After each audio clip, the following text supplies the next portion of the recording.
എല്ലാവർക്കും നമസ്കാരം. പുതിയൊരു വീഡിയോയിലേക്ക് എല്ലാവർക്കും സ്വാഗതം.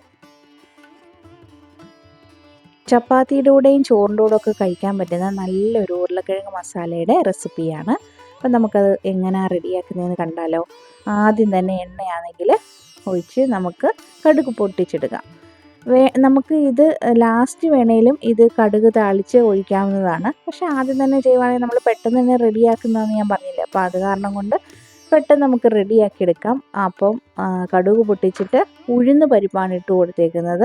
നമ്മൾ ദോശയ്ക്കൊക്കെ അരയ്ക്കുന്ന ഉഴുന്നുണ്ടല്ലോ, അതാണ് ഇട്ട് കൊടുത്തത്. അതുപോലെ തന്നെ കറിവേപ്പിലയും കൂടി ഇട്ട് കൊടുക്കുക. അപ്പോൾ ആദ്യം തന്നെ കറിവേപ്പില ഇട്ട് കൊടുക്കുമ്പോൾ എണ്ണയ്ക്കൊക്കെ ഒരു ടേസ്റ്റ് വരും, ഒരു മണമൊക്കെ ഉണ്ടാവും. അപ്പം കറിവേപ്പില ഇട്ട് കൊടുത്തിട്ട് വെളുത്തുള്ളി ചതച്ചാണ്, ഒരു 3 വെളുത്തുള്ളി എടുത്തിട്ട് അത് ചതച്ചിട്ട് അതും കൂടെ ഇട്ട് കൊടുത്ത് അതും ഒന്ന് മൂപ്പിച്ചെടുത്തു. അത് കഴിഞ്ഞ് നമുക്ക് ഉരുളക്കിഴങ്ങിന് സവാളയാണെങ്കിൽ ക്യൂബ്സായിട്ട് അരിഞ്ഞതാണ്. നമുക്ക് വേണമെങ്കിൽ സ്ലൈസസ് ആയിട്ട് അരിയുന്നതിന് കുഴപ്പമില്ല. പക്ഷേ ഇങ്ങനെ പെട്ടെന്ന് നമുക്ക് റെഡിയാക്കാൻ പറ്റുന്നതായതുകൊണ്ട് സവാളയാണെങ്കിൽ അരിഞ്ഞ് നമുക്ക് സമയം കളയണ്ട, എല്ലാം എളുപ്പവഴി ആയിക്കോട്ടെ. അപ്പം നമുക്ക് സവാളയാണെങ്കിൽ ജസ്റ്റ് ഒന്ന് ഇട്ടൊന്ന് ഇളക്കി കൊടുത്തു കഴിഞ്ഞിട്ട് ഒരുപാട് സമയമൊന്നും എടുക്കണ്ട. അത് കഴിഞ്ഞ് നമുക്ക് പെട്ടെന്ന് തന്നെ ഉരുളക്കിഴങ്ങാണെങ്കിലും ഇതുപോലെ ഈ ഒരു വലുപ്പത്തിലാണെങ്കിൽ അരിഞ്ഞെടുത്തേക്കുന്നതാണ്. അതുകൂടെ നമുക്ക് ഇട്ട് കൊടുക്കാം. ഇട്ട് കൊടുത്ത് നന്നായിട്ട് അതൊന്ന് ഇളക്കിയെടുക്കാം.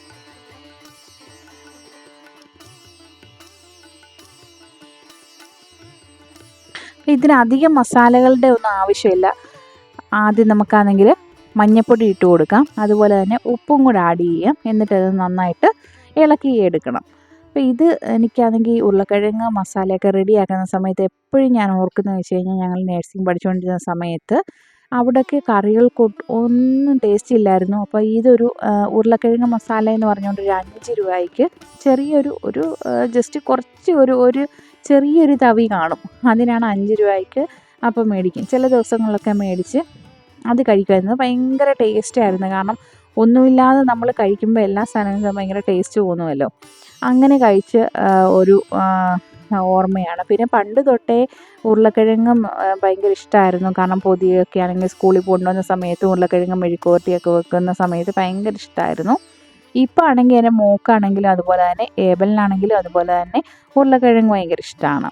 അപ്പം ഇതിൻ്റെ ഇടയ്ക്ക് ഞാനാണെങ്കിൽ പച്ചമുളക് ഇട്ടിട്ടുണ്ടായിരുന്നു. പച്ചമുളക് ഇട്ട് നന്നായിട്ടാണെങ്കിൽ ഇളക്കിയെടുക്കുക. എന്നിട്ട് ഇടയ്ക്ക് നമ്മൾ അടച്ച് വെച്ചിട്ട് അതൊന്ന് വേവിച്ചെടുക്കണം. ഒട്ടും വെള്ളം ചേർക്കേണ്ട കാര്യമില്ല. വെള്ളം ചേർത്ത് കഴിഞ്ഞാൽ നമ്മളാണെങ്കിൽ ഒരു കറിയുടെ ഒരു ഇതിലോട്ട് പോവും. അപ്പം നമുക്ക് വെള്ളം ചേർക്കാതെ തന്നെ നമുക്ക് എടുക്കാൻ പറ്റുന്നതാണ്. ഇടയ്ക്ക് നമ്മളിതൊന്ന് എടുത്ത് ഇളക്കി കൊടുക്കണം കേട്ടോ.